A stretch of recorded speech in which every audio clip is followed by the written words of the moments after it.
Hi hello ನಮಸ್ತೆ ಎಲ್ಲರಿಗೂ S P S media ಚಾನಲಿನ ಮತ್ತೊಂದು ವಿಡಿಯೋಗೆ ಸುಸ್ವಾಗತ. ಸ್ನೇಹಿತರೆ, ಎಲ್ಲರೂ ಹೇಗಿದ್ದೀರಾ? ಎಲ್ಲರೂ ಚೆನ್ನಾಗಿದ್ದೀರಾ ಅಂದ್ಕೊಂಡಿದ್ದೀನಿ. ನಾನು ಕೂಡ ತುಂಬಾ ಚೆನ್ನಾಗಿದ್ದೀನಿ. ಎಲ್ಲರೂ ಚೆನ್ನಾಗಿದ್ದೀರಾ ಅಂದ್ಕೊಂಡು ಭಾವಿಸ್ಕೊಂಡು ಇವತ್ತಿನ ಒಂದು ವಿಡಿಯೋನ ಶುರು ಮಾಡಿಬಿಡೋಣ. ಇವತ್ತಿನ ಒಂದು ವಿಡಿಯೋದಲ್ಲಿ ನಾಳೆ ಸ್ನೇಹಿತರೆ ಗುರುಪುಷ್ಯ ಯೋಗವನ್ನು ಅತ್ಯಂತ ಮಂಗಳಕರ ಹಾಗೂ ಶ್ರೇಷ್ಠ ಕಾಲ ಎಂದು ಪರಿಗಣಿಸಲಾಗುತ್ತದೆ ನಮ್ಮ ಹಿಂದೂ ಧರ್ಮದಲ್ಲಿ ಮತ್ತು ಜ್ಯೋತಿಷ್ಯ ಶಾಸ್ತ್ರದಲ್ಲಿ. ಗುರುವಾರ ಮತ್ತು ಪುಷ್ಯ ನಕ್ಷತ್ರವು ಒಟ್ಟಿಗೆ ಸಂಭವಿಸಿದಾಗ ಈ ಅಪರೂಪದ ಯೋಗವು ರೂಪುಗೊಳ್ಳುತ್ತಿದೆ. ಇದರಿಂದ ಈ 6 ರಾಶಿಯವರಿಗೆ ಭಯಂಕರ ಅದೃಷ್ಟ ಬದಲಾಗಲಿದೆ ಅಂತಲೇ ಹೇಳ್ಬೋದು ಇಂದಿನಿಂದ. ಹಾಗಿದ್ರೆ ಇದರ ಮಹತ್ವವನ್ನು ತಿಳಿಸ್ಕೊಡ್ತೀನಿ, ಆಚರಣೆಗಳನ್ನು ತಿಳಿಸ್ಕೊಡ್ತೀನಿ. ಈ 6 ರಾಶಿಯವರು ಏನೆಲ್ಲ ಅದೃಷ್ಟದ ಫಲಗಳನ್ನು ಗಳಿಸಲಿದ್ದೀರಿ, ಯಾವುದರ ಬಗ್ಗೆ ಎಚ್ಚರಿಕೆ ವಹಿಸಬೇಕು ಅನ್ನೋದನ್ನ ಕಂಪ್ಲೀಟಾಗಿ ಇದೇ ವಿಡಿಯೋದಲ್ಲಿ ತಿಳಿಸ್ಕೊಡ್ತಾ ಹೋಗ್ತೀನಿ. ಇದನ್ನೆಲ್ಲ ತಿಳ್ಕೋಬೇಕು, ಸಣ್ಣ ಪುಟ್ಟ ಪರಿಹಾರಗಳನ್ನೆಲ್ಲ ಫಾಲೋಅಪ್ ಮಾಡಬೇಕು ಅಂದರೆ ಎಲ್ಲೂ ಕೂಡ ವಿಡಿಯೋನ ಸ್ಕಿಪ್ ಮಾಡಬಾರ್ದು. ಅಂದರೆ ವಿಡಿಯೋನ ಕಟ್ ಮಾಡಿ ಓಡಿಸ್ಕೊಂಡೋಗಿ ನೋಡ್ತೀನಿ ಅಂದರೆ ಫುಲ್ ಇನ್ಫಾರ್ಮೇಷನ್ ಅರ್ಥ ಆಗಲ್ಲ. ಸೊ ಹಾಗಾಗಿ ಎಲ್ಲ ವಿಡಿಯೋದಲ್ಲೂ ತಿಳಿಸ್ತಾ ಇರ್ತೀನಿ. ಮೊದಲಿಂದ ಕೊನೆ ತನಕ ಸಂಪೂರ್ಣವಾಗಿ ವಿಡಿಯೋವನ್ನು ವಾಚ್ ಮಾಡಿ. ವಿಡಿಯೋದಲ್ಲಿ ಒಳ್ಳೆ ಮಾಹಿತಿ ಸಿಕ್ಕಿದ್ದಲ್ಲಿ ತಪ್ಪದೆ ವಿಡಿಯೋಗೊಂದು ಲೈಕ್ ಕೊಟ್ಟು, ಇನ್ನೂ ನನ್ನ ಚಾನಲ್ನ ಸಬ್ಸ್ಕ್ರೈಬ್ ಮಾಡ್ಕೊಂಡಿಲ್ಲ ಅಂದರೆ ಎಸ್ ಪಿ ಎಸ್ ಮೀಡಿಯಾಗೆ ಸಬ್ಸ್ಕ್ರೈಬ್ ಆಗಿ ನಿಮ್ಮ ಅಭಿಪ್ರಾಯಗಳನ್ನು ಕಮೆಂಟ್ ಬಾಕ್ಸಲ್ಲಿ ತಿಳಿಸಬಹುದು. ಯಾರೆಲ್ಲ ಸಬ್ಸ್ಕ್ರೈಬ್ ಮಾಡಿಕೊಂಡು ಪ್ರತಿನಿತ್ಯ ವಿಡಿಯೋವನ್ನು ವಾಚ್ ಮಾಡ್ತಿದ್ದೀರಾ ಅಂಥವರಿಗೆ ಥ್ಯಾಂಕ್ ಯು ಸೋ ಮಚ್ ಅಂತ ಹೇಳ್ತಾ ವಿಡಿಯೋದ ಕಡೆ ಗಮನ ಕೊಟ್ಬಿಡೋಣ. 2026ರ ಗುರುಪುಷ್ಯ ಯೋಗದ ಪ್ರಮುಖ ದಿನಾಂಕ ಮತ್ತು ಸಮಯವನ್ನು ನೋಡೋದಾದರೆ 2026ರಲ್ಲಿ ಈ ಯೋಗವು ಸ್ನೇಹಿತರೆ ಏಪ್ರಿಲ್ 23, ಮೇ 21 ಮತ್ತು ಜೂನ್ 18ರಂದು ಬಂದಿದ್ದು, ಜೂನ್ 18ರಂದು ಮುಂಜಾನೆ 5:23ರಿಂದ ಬೆಳಿಗ್ಗೆ 11:33ರವರೆಗೆ ಈ ಯೋಗ ಇತ್ತು ಅಂತಲೇ ಹೇಳಬಹುದು. ಇನ್ನು ಗುರುಪುಷ್ಯ ಯೋಗದ ಮಹತ್ವವನ್ನು ನೋಡೋದಾದರೆ ಆರ್ಥಿಕ ಸಮೃದ್ಧಿ ಅಂತಲೇ ಹೇಳ್ಬೋದು. ಈ ದಿನದಂದು ಹೊಸ ವ್ಯವಹಾರಗಳನ್ನು ಆರಂಭಿಸುವುದು, ಚಿನ್ನ ಬೆಳ್ಳಿಯನ್ನು ಖರೀದಿಸುವುದು ಮತ್ತು ಹೂಡಿಕೆಯನ್ನು ಮಾಡುವುದರಿಂದ ಸಂಪತ್ತು ಹೆಚ್ಚಾಗುತ್ತದೆ ಮುಂದಿನ ದಿನಗಳಲ್ಲಿ ಎಂಬ ನಂಬಿಕೆ ಕೂಡ ಅಪಾರವಿದೆ. ಇನ್ನು ಆಧ್ಯಾತ್ಮಿಕ ಬೆಳವಣಿಗೆ, ಪೂಜೆ, ಜಪ, ಹೋಮ ಅಥವಾ ದಾನ ಧರ್ಮಗಳನ್ನು ಮಾಡುವುದರಿಂದ ಅತ್ಯುತ್ತಮ ಫಲಿತಾಂಶ ಸಿಗುತ್ತದೆ. ಇನ್ನು ಶುಭ ಕಾರ್ಯಗಳು, ಗೃಹ ಪ್ರವೇಶ, ಹೊಸ ವಾಹನ ಖರೀದಿ ಅಥವಾ ಯಾವುದೇ ಹೊಸ ಕೆಲಸಕ್ಕೆ ಅಡಿಪಾಯ ಹಾಕಲು ಈ ಸಮಯ ಅತ್ಯಂತ ಸೂಕ್ತ ಅಂತಲೇ ಹೇಳಬಹುದು. ಇನ್ನು ದೇವಾನುದೇವತೆಗಳ ಅನುಗ್ರಹ ಸಿಗಲಿದೆ. ಈ ಯೋಗದಲ್ಲಿ ಲಕ್ಷ್ಮೀ ದೇವಿ ಮತ್ತು ಗುರುಗ್ರಹವನ್ನು ಪೂಜಿಸುವುದರಿಂದ ಜೀವನದಲ್ಲಿ ಧನಾತ್ಮಕ ಬದಲಾವಣೆಗಳು ಮತ್ತು ಅದೃಷ್ಟ ಒಲಿದು ಬರುತ್ತದೆ ಸ್ನೇಹಿತರೆ. ಒಟ್ಟಾರೆಯಾಗಿ ಹೇಳಬೇಕು ಅಂದರೆ ಸಾಕಷ್ಟು ಅದೃಷ್ಟದ ಫಲಗಳನ್ನು ಗಳಿಸಲಿದ್ದೀರಿ. ಇಂದಿನಿಂದ ಈ 6 ರಾಶಿಯವರಿಗೆ ಭಯಂಕರ ಅದೃಷ್ಟ ಬದಲಾಗಲಿದೆ ಈ ಯೋಗದಿಂದ. 12 ವರ್ಷಗಳ ನಂತರ ರೂಪುಗೊಂಡಿರುವಂತಹ ಈ ಯೋಗ 2026 18ನೇ ತಾರೀಕು ಸ್ನೇಹಿತರೆ ಜೂನ್ ತಿಂಗಳಲ್ಲಿ ಗುರುಪುಷ್ಯ ಯೋಗವು ಸನಾತನ ಪಂಚಾಂಗದಲ್ಲಿ ಅತ್ಯಂತ ಪವಿತ್ರ ಮತ್ತು ಮಹಾಶುಭಕರ ಮುಹೂರ್ತಗಳಲ್ಲಿ ಒಂದು. ವೈದಿಕ ಜ್ಯೋತಿಷ್ಯ ಶಾಸ್ತ್ರದ ಪ್ರಕಾರ ಪುಷ್ಯ ನಕ್ಷತ್ರವನ್ನು ಎಲ್ಲ 27 ನಕ್ಷತ್ರಗಳಲ್ಲಿ ಶ್ರೇಷ್ಠವಾದದ್ದು, ಅಂದರೆ ನಕ್ಷತ್ರಗಳ ರಾಜ ಎಂದು ಗೌರವಿಸಲಾಗುತ್ತದೆ. ಈ ನಕ್ಷತ್ರದ ಅಧಿಪತಿ ಶನಿದೇವರಾಗಿದ್ದು ಇದರ ಅಧಿದೇವತೆ ಗುರು ಬೃಹಸ್ಪತಿಯಾಗಿರುವುದು ಇದರ ಮಹತ್ವವನ್ನು ಇನ್ನಷ್ಟು ಹೆಚ್ಚಿಸುತ್ತದೆ. ಇನ್ನು ಪುಷ್ಯ ನಕ್ಷತ್ರವು 27 ನಕ್ಷತ್ರಗಳಲ್ಲಿ 8ನೇ ಸ್ಥಾನದಲ್ಲಿದ್ದು, 8ನೇ ಸಂಖ್ಯೆ ದೈವಿಕ ಶಕ್ತಿಗಳಾದಂತಹ ದುರ್ಗಾದೇವಿ ಮತ್ತು ಮಹಾಲಕ್ಷ್ಮಿಗೆ ಸಮರ್ಪಿತವಾಗಿದೆ ಎಂದು ನಂಬಲಾಗಿದೆ. ಇನ್ನೊಂದು ವಿಶೇಷವೇನೆಂದರೆ ಈ ಯೋಗವು ಗುರುವಾರದಂದು ಸಂಭವಿಸಿದಾಗ ಅದರ ಶುಭ ಫಲಗಳು ಅನೇಕ ಪಟ್ಟು ಹೆಚ್ಚಾಗುತ್ತವೆ. ಇನ್ನು ಗುರುವಾರ ವಿಷ್ಣು ದೇವರು ಮತ್ತು ಗುರುಗ್ರಹಕ್ಕೆ ಸಮರ್ಪಿತವಾದ ದಿನವಾಗಿದ್ದು ಜ್ಞಾನ, ಧರ್ಮ, ಆರ್ಥಿಕ ಸಮೃದ್ಧಿ ಮತ್ತು ಸೌಭಾಗ್ಯದ ಸಂಕೇತವಾಗಿದೆ. ಇನ್ನು ವೈದಿಕ ಜ್ಯೋತಿಷ್ಯದಲ್ಲಿ ಗುರುಗ್ರಹವನ್ನು ಅತ್ಯಂತ ಮಂಗಳಕರ ಗ್ರಹವೆಂದು ಪರಿಗಣಿಸಲಾಗುತ್ತದೆ. ಇದು ಜೀವನದಲ್ಲೇ ಬೆಳವಣಿಗೆ, ಧನ, ವಿದ್ಯೆ ಮತ್ತು ಶುಭ ಫಲಗಳನ್ನು ನೀಡುವಂತಹ ಶಕ್ತಿಯನ್ನು ಹೊಂದಿದೆ. ಈ ಎಲ್ಲ ಕಾರಣಗಳಿಂದಾಗಿ ಗುರುಪುಷ್ಯ ಯೋಗದ ದಿನವು ಹೊಸ ಉದ್ಯಮವನ್ನು ಆರಂಭಿಸಲು, ಹೂಡಿಕೆಯನ್ನು ಮಾಡಲು, ಬಂಗಾರ ಮತ್ತು ಚಿನ್ನವನ್ನು ಖರೀದಿ ಮಾಡಲು ಅಥವಾ ಆಸ್ತಿಯನ್ನು ಖರೀದಿಸಲು, ದೈವಿಕ ಕಾರ್ಯಗಳನ್ನು ಕೈಗೊಳ್ಳಲು ಮತ್ತು ಜೀವನದ ಪ್ರಮುಖ ನಿರ್ಧಾರಗಳನ್ನು ತೆಗೆದುಕೊಳ್ಳಲು ಅತ್ಯಂತ ಸಮಯವೆಂದು ನಂಬಲಾಗುತ್ತದೆ. ಈ ಯೋಗದಲ್ಲಿ ಕೈಗೊಂಡ ಯಾವುದೇ ಶುಭ ಕಾರ್ಯವೂ ದೀರ್ಘಕಾಲದ ಲಾಭ ಮತ್ತು ಯಶಸ್ಸನ್ನು ತಂದುಕೊಡುತ್ತದೆ ಎಂಬ ನಂಬಿಕೆ ಕೂಡ ಜನರದು. ಹಾಗಿದ್ದರೆ ಸ್ನೇಹಿತರೆ, ಈ 6 ರಾಶಿಯವರು ಯಾರ್ಯಾರು ನಾಳೆ ರೂಪುಗೊಳ್ಳುವಂತಹ ಈ ಯೋಗದಿಂದ ಏನೆಲ್ಲ ಅದೃಷ್ಟದ ಫಲಗಳನ್ನು ಈ 6 ರಾಶಿಯವರು ಗಳಿಸಲಿದ್ದೀರಿ ಅನ್ನೋದನ್ನ ಕಂಪ್ಲೀಟಾಗಿ ತಿಳಿಸ್ಕೊಡ್ತೀನಿ. ಇವಾಗೆಲ್ಲೂ ಕೂಡ ವಿಡಿಯೋನ ಸ್ಕಿಪ್ ಮಾಡಿದ್ದೀನಿ ಕೊನೆಯ ತನಕ ವಾಚ್ ಮಾಡಿ. ವಿಡಿಯೋಗೆ ಲೈಕ್ ಮಾಡಿಲ್ಲ ಅಂದರೆ ದಯವಿಟ್ಟು ಲೈಕ್ ಮಾಡಿ. ಸಬ್ಸ್ಕ್ರೈಬ್ ಆಗಿಲ್ಲ ಅಂತಂದರೆ SPS ಮೀಡಿಯಾಗೆ ಸಬ್ಸ್ಕ್ರೈಬ್ ಆಗಿ. ಈ ಅದೃಷ್ಟ ರಾಶಿ ನಿಮ್ಮ ಕುಟುಂಬದಲ್ಲಿ, ನಿಮ್ಮ ಸ್ನೇಹಿತರಲ್ಲಿ ಅಥವಾ ನಿಮ್ಮ ಹಿತೈಷಿಗಳು ಯಾರಾದರೂ ಈ ರಾಶಿಯನ್ನು ಹೊಂದಿದ್ದರೆ ದಯವಿಟ್ಟು ಅವ್ರಿಗೆ ವಿಡಿಯೋವನ್ನು ಶೇರ್ ಮಾಡಿ. ನಿಮ್ಮ ಕಡೆಯಿಂದ ಅದೃಷ್ಟದ ಭವಿಷ್ಯವನ್ನು ಅವರು ಕೂಡ ತಿಳ್ಕೊಂಡಂಗಾಗುತ್ತೆ. ಮೊದಲನೇ ಅದೃಷ್ಟ ರಾಶಿ ಬಂದು ಕಟಕ ರಾಶಿ. ಕಟಕ ರಾಶಿಯ ಲಗ್ನದ ಸ್ಥಾನದಲ್ಲಿ ಗುರು ಹಾಗೂ ಸೂರ್ಯ ಸಂಯೋಗವಾಗಲಿದೆ. ಕಟಕ ರಾಶಿಯವರಿಗೆ ಇದು ಸುವರ್ಣ ಯುಗ ಅಂತಲೇ ಹೇಳ್ಬೋದು. ಗುರುಪುಷ್ಯ ಯೋಗ ನಿಮ್ಮ ಜೀವನವನ್ನು ಸಂತೋಷ ಮತ್ತು ಶಾಂತಿಯಿಂದ ಕೂಡಿರುವಂತೆ ಮಾಡುವುದು. ವೈವಾಹಿಕ ಜೀವನದಲ್ಲಿ ಸಂತೋಷದ ಕ್ಷಣಗಳನ್ನು ಆನಂದಿಸುವಿರಿ. ಹಿಂದೆ ನಿಮ್ಮನ್ನು ನೋಯಿಸಿದವರು ಸ್ನೇಹಿತರೆ ಈಗ ಕ್ಷಮೆ ಯೋಚಿಸುತ್ತಾರೆ. ಆರ್ಥಿಕ ಸಮಸ್ಯೆಗಳು ಕಡಿಮೆಯಾಗುವಂತಹ ಪರ್ವಕಾಲವಿದು. ಮನೆಯಲ್ಲಿ ಸಂಪತ್ತು ವೃದ್ಧಿಯಾಗಲಿದೆ. ಹೊಸ ವಾಹನವನ್ನು ಖರೀದಿ ಮಾಡುವಂತಹ ಕನಸಿದೆ. ಚಿನ್ನ ಬೆಳ್ಳಿಯನ್ನು ಖರೀದಿ ಮಾಡಬೇಕು ಎನ್ನುವ ಕನಸು ನನಸಾಗಲಿದೆ ಅಂತಲೇ ಹೇಳಬಹುದು. ವೈವಾಹಿಕ ಜೀವನದಲ್ಲಿ ಶಾಂತಿ ನೆಲೆಸಲಿದೆ. ಜೀವನದಲ್ಲಿ ಆದರ್ಶದತ್ತ ಪ್ರಯಾಣ ವೇಗಗೊಳ್ಳುತ್ತದೆ. ನಿಮ್ಮ ಎಲ್ಲ ಪ್ರಯತ್ನಗಳು ಉತ್ತಮ ಫಲಿತಾಂಶಗಳನ್ನು ನೀಡುವುದು. ಇದು ನಿಮಗೆ ಸರಿಯಾದ ದಿಕ್ಕಿನಲ್ಲಿ ನಡೆಯಲು ಸಹಾಯವನ್ನು ಮಾಡುವುದು. ಉತ್ತಮ ಸಂಬಳದೊಂದಿಗೆ ಉದ್ಯೋಗವನ್ನು ಪಡೆಯುವಂತಹ ಅವಕಾಶವೂ ಉಂಟು. ಅನೇಕ ಆರ್ಥಿಕ ಲಾಭಗಳು ನಿಮಗೆ ದಾರಿಗೆ ಬರಬಹುದು. ನೀವು ಇದನ್ನು ಸರಿಯಾಗಿ ಬಳಸಿದರೆ ಭವಿಷ್ಯದಲ್ಲಿ ನೀವು ಸಮೃದ್ಧವಾಗಿ ಬದುಕುವಿರಿ. ಸ್ನೇಹಿತರ ಮೂಲಕ ಸಂತೋಷದ ಕ್ಷಣಗಳನ್ನು ಆನಂದಿಸುವಂತಹ ಸಮಯ ಇದಾಗಿರುತ್ತದೆ. ಹೊಸ ಆಸ್ತಿಯನ್ನು ಖರೀದಿಸುವ ಮೂಲಕ ನಿಮ್ಮ ಸ್ಥಾನಮಾನ ಹೆಚ್ಚಾಗಬಹುದು ಕಟಕ ರಾಶಿಯವರಿಗೆ. ಇನ್ನು ಮುಂದಿನ ರಾಶಿಯವರ ಬಗ್ಗೆ ಹೇಳೋದಾದರೆ ಕನ್ಯಾ ರಾಶಿಯವರಿಗೆ. ಸ್ನೇಹಿತರೆ, ನಾಳೆ ಗುರುಪುಷ್ಯ ಅಮೃತ ಯೋಗ ಸ್ನೇಹಿತರೆ. ಈ ಯೋಗದಿಂದ ಅಂದರೆ ಜೂನ್ 18, 2026 ಈ ರಾಶಿಯವರಿಗೆ ಬಾಳು ಬಂಗಾರವಾಗಲಿದೆ. ಗುರು ಆದಿತ್ಯ ಯೋಗದಿಂದಾಗಿ ಕೂಡ ಸಾಕಷ್ಟು ಶುಭ ಫಲಿತಾಂಶಗಳನ್ನು ನೀವು ಪಡೆಯುವಿರಿ ಕನ್ಯಾ ರಾಶಿಯವರು.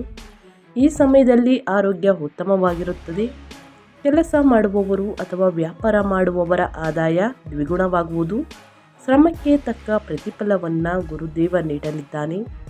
ದಂಪತಿಗಳು ತಮ್ಮ ಭವಿಷ್ಯದ ಯೋಜನೆಗಳನ್ನು ಪೂರೈಸಲು ಇದು ಸರಿಯಾದ ಸಮಯ. ಈ ರಾಶಿಯವರು ದುರ್ಗಾದೇವಿಯನ್ನು ಪೂಜಿಸುವುದು ತುಂಬ ಒಳ್ಳೆಯದು. ಮಾನಸಿಕ ಸಮಸ್ಯೆಗಳು ದೂರವಾಗುತ್ತವೆ. ಧ್ಯಾನ, ಯೋಗ ಇತ್ಯಾದಿಗಳು ಒತ್ತಡವನ್ನು ತೊಡೆದುಹಾಕಲು ನಿಮಗೆ ಸಹಾಯವನ್ನು ಮಾಡುವುದು. ಆದಾಯದ ಮಾರ್ಗಗಳು ತೆರೆದುಕೊಳ್ಳುವಂತಹ ಸಮಯ ಇದು. ದಂಪತಿಗಳ ನಡುವೆ ಇದ್ದ ಮನಸ್ತಾಪ ದೂರವಾಗಿ ಮನೆಯಲ್ಲಿ ನೆಮ್ಮದಿಯ ವಾತಾವರಣ ನೆಲೆಸುವುದು.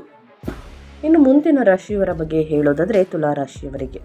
ತುಲಾರಾಶಿಯವರಿಗೆ ಜೂನ್ 2026 18ನೇ ತಾರೀಕಿಂದ ಸ್ನೇಹಿತರೆ ಬಹಳಷ್ಟು ಅದೃಷ್ಟದ ದಿನ ಅಂತಲೇ ಹೇಳಬಹುದು. ತುಲಾರಾಶಿಯವರಿಗೆ ತುಲಾರಾಶಿಯವರ 10ನೇ ಮನೆಯಲ್ಲಿ ಗುರು ಸೂರ್ಯ ಸಂಯೋಗ ಸೃಷ್ಟಿಯಾಗುವುದು. ಈ ಸಮಯದಲ್ಲಿ ನಿಮ್ಮ ಪ್ರಮುಖ ಕೆಲಸಗಳು ಯಶಸ್ವಿಯಾಗಿ ಪೂರ್ಣಗೊಳ್ಳುತ್ತವೆ. ಅನಿರೀಕ್ಷಿತವಾಗಿ ಆರ್ಥಿಕ ಲಾಭಗಳು ಸಿಗಬಹುದು.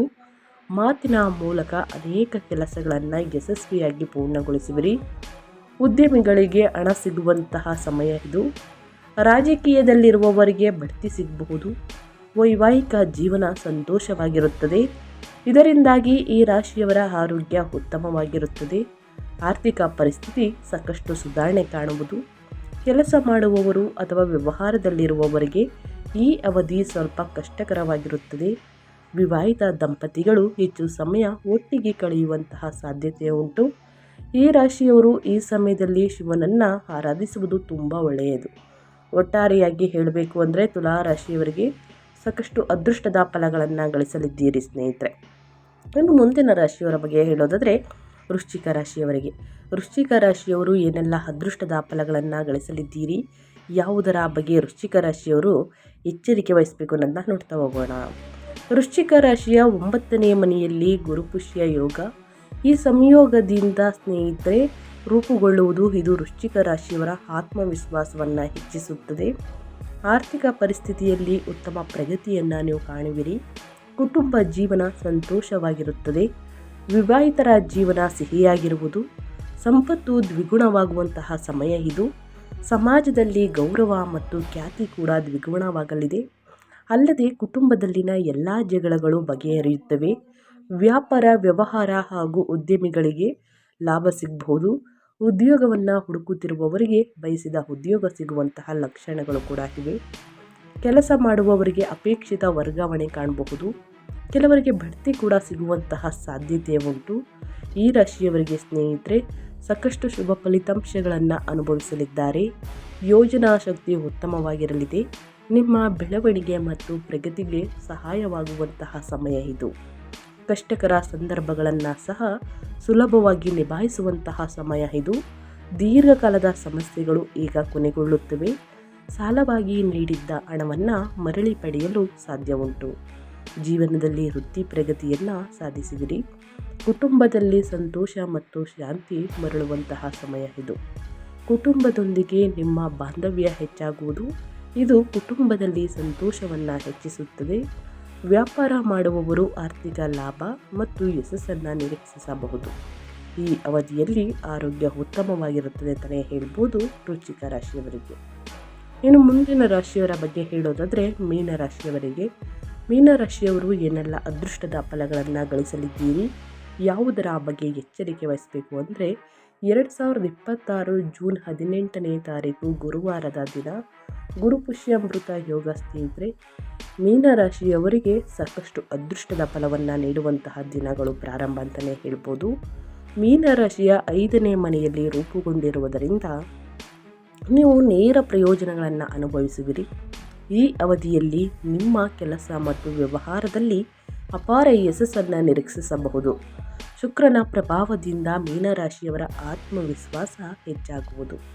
ಹೊಸ ಯೋಜನೆಗಳು ಕಾರ್ಯರೂಪಕ್ಕೆ ತರಬಹುದು. ನಿಮ್ಮ ಜೀವನದಲ್ಲಿ ವಿವಿಧ ಒಪ್ಪಂದಗಳ ಮೂಲಕ ಹಣ ಗಳಿಸಲು ಉತ್ತಮ ಅವಕಾಶಗಳು ದೊರಕುತ್ತವೆ. ಉದ್ಯಮಿಗಳು ತಮ್ಮ ಚಟುವಟಿಕೆಗಳನ್ನು ವಿಸ್ತರಿಸಲು ಅವಕಾಶವನ್ನು ಪಡೆಯುವರು. ಹೆಚ್ಚಿನ ಆದಾಯವನ್ನು ಗಳಿಸಲು ಸಾಧ್ಯವಾಗುವಂತಹ ಸಮಯ. ಕುಟುಂಬದಲ್ಲಿ ನಡೆಯುತ್ತಿರುವಂತಹ ಸಮಸ್ಯೆಗಳು ಕೊನೆಗೊಳ್ಳುತ್ತವೆ ಮತ್ತು ಜೀವನವು ಸಂತೋಷದಿಂದ ಕೂಡಿರಲಿದೆ. ಆರ್ಥಿಕ ಜೀವನದಲ್ಲಿ ನೆಮ್ಮದಿ ನೆಲೆಸುವುದು.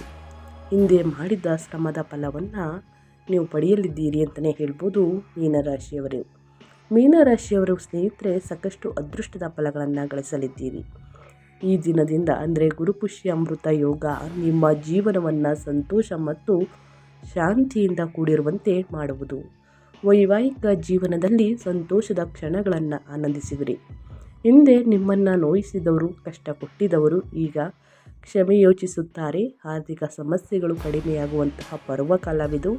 ಮೀನರಾಶಿಯವರಿಗೆ ವೈವಾಹಿಕ ಜೀವನದಲ್ಲಿ ಶಾಂತಿ ನೆಲೆಸಲಿದೆ. ಜೀವನದಲ್ಲಿ ಆದರ್ಶದತ್ತ ಪ್ರಯಾಣ ವೇಗಗೊಳ್ಳುತ್ತದೆ. ನಿಮ್ಮ ಎಲ್ಲ ಪ್ರಯತ್ನಗಳು ಉತ್ತಮ ಫಲಿತಾಂಶಗಳನ್ನು ನೀಡುವುದು. ಇದು ನಿಮಗೆ ಸರಿಯಾದ ದಿಕ್ಕಿನಲ್ಲಿ ನಡೆಯಲು ಸಹಾಯವನ್ನು ಮಾಡುವುದು. ಉತ್ತಮ ಸಂಬಳದೊಂದಿಗೆ ಉದ್ಯೋಗವನ್ನು ಪಡೆಯುವಂಥ ಅವಕಾಶವೂ ಕೂಡ ಉಂಟು. ಅನೇಕ ಆರ್ಥಿಕ ಲಾಭಗಳು ನಿಮ್ಮ ದಾರಿಗೆ ಬರಬಹುದು. ನೀವು ಇದನ್ನು ಸರಿಯಾಗಿ ಬಳಸಿದರೆ ಭವಿಷ್ಯದಲ್ಲಿ ನೀವು ಸಮೃದ್ಧವಾಗಿ ಬದುಕುವಿರಿ. ಸ್ನೇಹಿತರ ಮೂಲಕ ಸಂತೋಷದ ಕ್ಷಣಗಳನ್ನು ಆನಂದಿಸುವಂತಹ ಸಮಯ ಇದಾಗಿರುತ್ತದೆ. ಇನ್ನು ಮುಂದಿನ ರಾಶಿಯವರ ಬಗ್ಗೆ ಹೇಳೋದಾದರೆ ಮಿಥುನ ರಾಶಿಯವರಿಗೆ. ಮಿಥುನ ರಾಶಿಯ ಜನರಿಗೆ 9ನೇ ಮನೆಯಲ್ಲಿ ಗುರು ಸೂರ್ಯ ಸಂಯೋಗ ಸೃಷ್ಟಿಯಾಗುವುದು.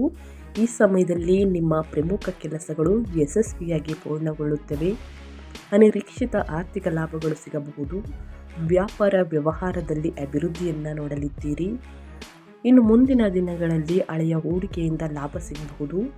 ಮಾತಿನ ಮೂಲಕ ಅನೇಕ ಕೆಲಸಗಳನ್ನು ಯಶಸ್ವಿಯಾಗಿ ಪೂರ್ಣಗೊಳಿಸಿದಿರಿ. ಉದ್ಯಮಿಗಳಿಗೆ ಹಣ ಸಿಗುವಂತಹ ಸಮಯ ಇದು. ರಾಜಕೀಯದಲ್ಲಿರುವವರಿಗೆ ಬಡ್ತಿ ಸಿಗಬಹುದು. ವೈವಾಹಿಕ ಜೀವನ ಸಂತೋಷವಾಗಿರುತ್ತದೆ. ಇದರಿಂದಾಗಿ ಈ ರಾಶಿಯವರ ಆರೋಗ್ಯ ಉತ್ತಮವಾಗಿರುತ್ತದೆ. ಆರ್ಥಿಕ ಪರಿಸ್ಥಿತಿ ಸಾಕಷ್ಟು ಸುಧಾರಣೆ ಕಾಣುವುದು. ಕೆಲಸ ಮಾಡುವವರು ಅಥವಾ ವ್ಯವಹಾರದಲ್ಲಿರುವವರಿಗೆ ಈ ಅವಧಿ ಸ್ವಲ್ಪ ಕಷ್ಟಕರವಾಗಿರುತ್ತದೆ. ವಿವಾಹಿತ ದಂಪತಿಗಳು ಹೆಚ್ಚು ಸಮಯ ಒಟ್ಟಿಗೆ ಕಳೆಯುವ ಸಾಧ್ಯತೆ ಉಂಟು. ಈ ರಾಶಿಯವರು ಈ ಸಮಯದಲ್ಲಿ ಶಿವನನ್ನು ಆರಾಧಿಸುವುದು ತುಂಬ ಒಳ್ಳೆಯದು ಸ್ನೇಹಿತರೆ. ಒಟ್ಟಾರೆಯಾಗಿ ಹೇಳಬೇಕು ಅಂದರೆ ಈ 6 ರಾಶಿಯವರು ಏನೆಲ್ಲ ಅದೃಷ್ಟದ ಫಲಗಳನ್ನು ನಾಳೆ ರೂಪುಗೊಳ್ಳುವಂತಹ ಈ ಶುಭಯೋಗದಿಂದ ಗಳಿಸಲಿದ್ದೀರಿ ನನ್ನ ಕಂಪ್ಲೀಟಾಗಿ ತಿಳಿಸ್ಕೊಟ್ಟಿದ್ದೀನಿ. ಆದಷ್ಟು ಈ ದಿನ ಬಡವರಿಗೆ, ನಿರ್ಗತಿಕರಿಗೆ ನಿಮ್ಮ ಕೈಯಲ್ಲಾದಷ್ಟು ಹಣ ಸಹಾಯವನ್ನು ಮಾಡಿ, ಪುರುಷೋತ್ತರವನ್ನು ಹೇಳಿ, ಶಿವನನ್ನು ಆರಾಧಿಸಿ ಸ್ನೇಹಿತರೆ. ಜೊತೆಗೆ ದುರ್ಗಾದೇವಿಯನ್ನು ಪೂಜಿಸಿ. ಖಂಡಿತವಾಗಿಯೂ ಶುಭ ಫಲಗಳನ್ನು ನೀವೇ ನೋಡಲಿದ್ದೀರಿ. ವ್ಯಾಪಾರ ವ್ಯವಹಾರದಲ್ಲಿ ಅಭಿವೃದ್ಧಿಯನ್ನು ಹೊಂದು ಧನ ಸಂಪತ್ತು ವೃದ್ಧಿಯಾಗಿ ನಿಮ್ಮ ಕನಸು ನನಸಾಗಲಿದೆ ಸ್ನೇಹಿತರೆ. ಭೂಮಿಯನ್ನು ಖರೀದಿ ಮಾಡುವಂತಹ ಯೋಗ ಸಾಕಷ್ಟು ಇದೆ ಅಂತಲೇ ಹೇಳ್ಬೋದು. ಒಟ್ಟಾರೆಯಾಗಿ ಏನೆಲ್ಲ ಅದೃಷ್ಟದ ಫಲಗಳನ್ನು ಗಳಿಸಲಿದ್ದೀರಿ ಅಂತ ಕಂಪ್ಲೀಟಾಗಿ ತಿಳಿಸ್ಕೊಟ್ಟಿದ್ದೀನಿ. ಇವತ್ತಿನ ಒಂದು ವಿಡಿಯೋದಲ್ಲಿ ಒಳ್ಳೆಯ ಮಾಹಿತಿ ಸಿಕ್ಕಿದ್ದಲ್ಲಿ, ಈ ವಿಡಿಯೋ ಯೂಸ್ಫುಲ್ ಅಂತಿದ್ದಲ್ಲಿ ದಯವಿಟ್ಟು ವಿಡಿಯೋಗೆ ಲೈಕ್ ಮಾಡೋದನ್ನ ಮರ್ತಿದ್ದೀರಾ, ಲೈಕ್ ಮಾಡಿ. ಕಮೆಂಟ್ ಬಾಕ್ಸಲ್ಲಿ ಓಂ ಶ್ರೀ ಮಹಾಲಕ್ಷ್ಮಿ ನಮಃ ಅಂತ ಕಮೆಂಟ್ ಮಾಡಿ. ಮಹಾಲಕ್ಷ್ಮಿಯ ಅನುಗ್ರಹದಿಂದ ಸಂಪತ್ತು, ಸುಖ, ನೆಮ್ಮದಿ ಹೆಚ್ಚಳವಾಗಲಿ ಅಂತ ಕೇಳ್ಕೊತಾ ನಿಮಗೂ ಮತ್ತು ನಿಮ್ಮ ಕುಟುಂಬಕ್ಕೆ ತುಂಬಾ ಒಳ್ಳೆಯದಾಗಲಿ. ಮತ್ತೊಂದು ವಿಡಿಯೋ ಜೊತೆ ಮತ್ತೊಂದು ಹೊಸ ಭವಿಷ್ಯದಲ್ಲಿ ಸಿಗ್ತೀನಿ. Thank you for watching.